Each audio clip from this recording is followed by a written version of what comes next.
Welcome back everyone, it's Matsimus. Thank you so much for joining me today. Let's just get straight into it. So as most of you are probably aware if you know anything about the US military world right now, they have recently just announced that the US Army is finally issuing their beautiful 9mm M17 pistol to all infantry soldiers, and the 101st Airborne was actually one of the main units testing through this firearm. Now, I've got to admit, I have very little faith in the SIG Sauer brand for the fact that I was issued a SIG Sauer P320 in Afghanistan and it was an absolute piece of junk. The US has actually made the right decision and chosen the P320. I've never actually utilised the P320, so I can't really say much on it, but for the British Army side of things, it was a real massive letdown. Basically, the MOD spent millions of pounds on around 6,000 pistols, which it ditched after about 5 years. It was a huge blunder, a major mistake, very, very red-faced generals and defence chiefs with that one. I myself was very let down by the firearm in Afghanistan. I thought it was absolute garbage. The pistol magazine, the action, the slide, everything, it was just gross. It wasn't a fun firearm to use. But the US Army has made the decision to roll with this gun, and good for them. It's nice to see that you know, they're looking into different options. Now, I do have experience on both the M9 or the Beretta 92 FS and SIG Sauer's firearms. I haven't particularly used the P320, which I really would now like to try and use, but I have had experience with the Beretta 92. I actually owned one myself, an absolutely beautiful pistol. I loved it. It'd be nice to actually have that gun issued to me in Afghanistan as a sidearm when I deployed, better than the P226. But it's interesting because the Beretta has been a major staple of the US Army for a very long time, and it's surprising to me that they eventually did ditch the Beretta. I mean, at the end of the day, there's multiple reasons as to why they chose the 320, so we're going to have a little discussion about it first. So as I mentioned, the 101st Airborne Division was the first unit to get these new guns. They received around 2,000 M17 and M18 pistols on November 17th this year, and they began inspecting and test firing them on November 27th of this year.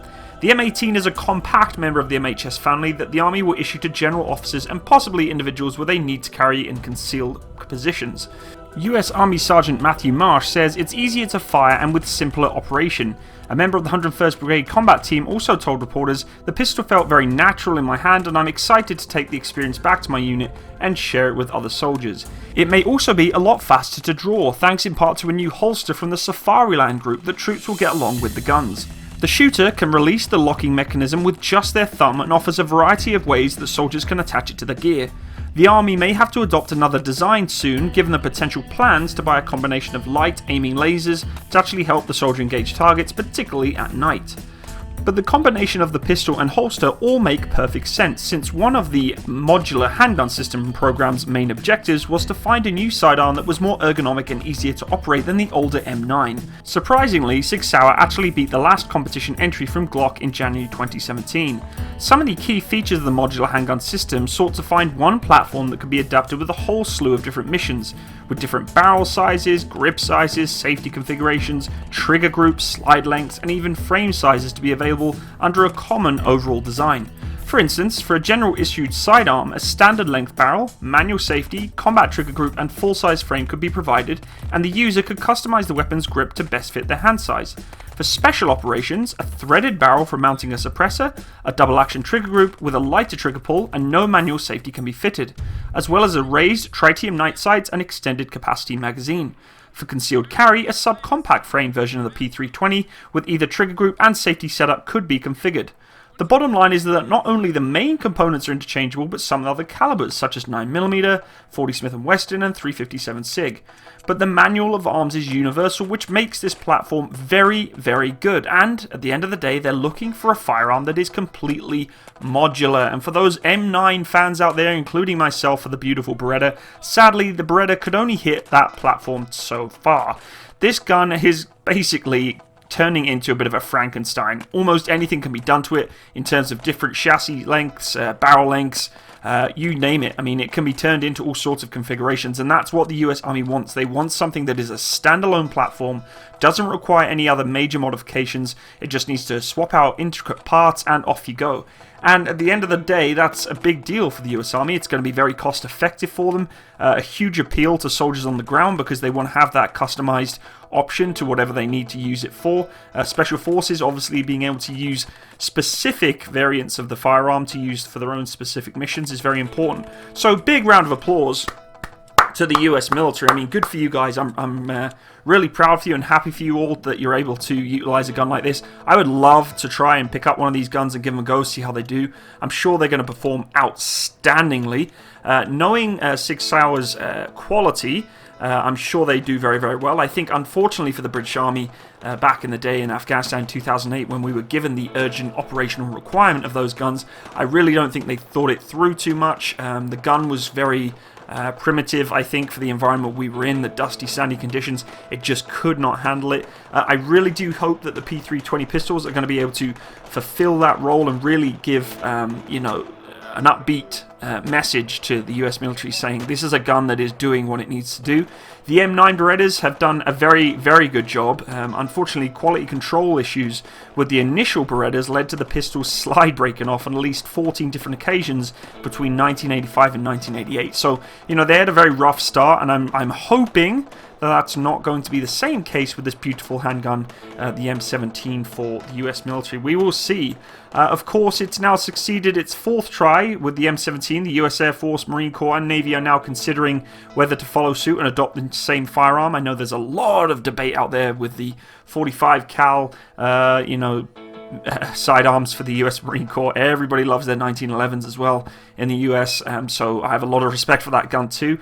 We will see what they will actually do with them in the near future, but this modular handgun system seems to be the approach for most modern militaries nowadays. These kind of platforms that can be interchangeable with different slides, mechanisms, safety features, magazine extensions, etc., to really just customize the gun as much as you want. I'm a big fan of that. I'm a big fan of that in pretty much all military aspects of life, whether it be tanks, aircraft, you know, rifles, handguns, you name it. I think modularity is the way to go. Even in the job I do today in civilian world, it seems to be the way we're going. You know, aircraft and aviation is trying its best to be common across all platforms, commonality, and really just reducing costs. At the end of the day, guys, let's be honest here.